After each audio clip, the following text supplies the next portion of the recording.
कभी कभी इतिहास में ऐसे फैसले लिए जाते हैं जिनकी गूंज सालों तक सुनाई देती है। एक ऐसा ही रहस्य जो आज भी परछाइयों में छुपा हुआ है।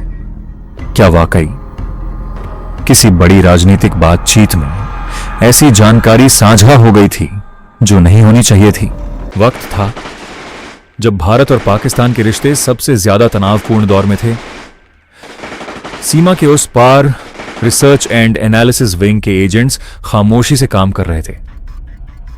हर मिशन, हर कदम देश की सुरक्षा से जुड़ा हुआ था। लेकिन इस दुनिया में सब कुछ हमेशा कंट्रोल में नहीं होता। कहा जाता है कि एक हाई लेवल डिप्लोमेटिक मीटिंग के दौरान दोनों देशों के उच्च नेताओं के बीच काफी सेंसिटिव बातचीत हुई। कुछ लोग मानते हैं कि इसी बातचीत में कुछ ऐसी जानकारियां सामने आईं जो बेहद गोपनीय थीं और पाकिस्तान में मिशन पर गए सभी रॉ एजेंट्स की पहचान उजागर करा दी गई, जिसकी वजह से सैकड़ों एजेंट्स मार डाले गए। हालांकि इसकी कभी आधिकारिक पुष्टि नहीं हुई।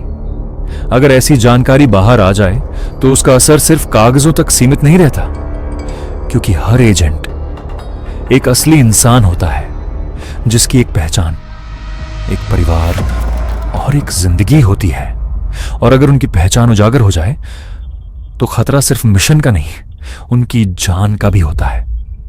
इतिहास के कई एक्सपर्ट्स इस कहानी को एक अधूरी सच्चाई या अफवाह मानते हैं, क्योंकि इंटेलिजेंस ऑपरेशंस हमेशा सीक्रेसी के दायरे में रहते हैं और असली सच्चाई अक्सर कभी सामने नहीं आती। कभी डॉक्यूमेंट्स में छुपी रहती है तो कभी राजनीति के पीछे, लेकिन एक सच्चाई जिससे कोई इनकार नहीं कर सकता, वो है उन अनजान हीरोज की कुर्बानी जो बिना नाम के देश के लिए सब कुछ दांव पर लगा देते हैं और जिनकी कहानी शायद कभी सामने नहीं आती। तो क्या ये सिर्फ एक अफवाह है या इतिहास का छुपा हुआ सच? ये सवाल आज भी अनुत्तरित है। आप क्या सोचते हैं? कमेंट में अपनी राय बताइए, लाइक करें और सब्सक्राइब करें ऐसी ही रहस्यमयी कहानियों के लिए।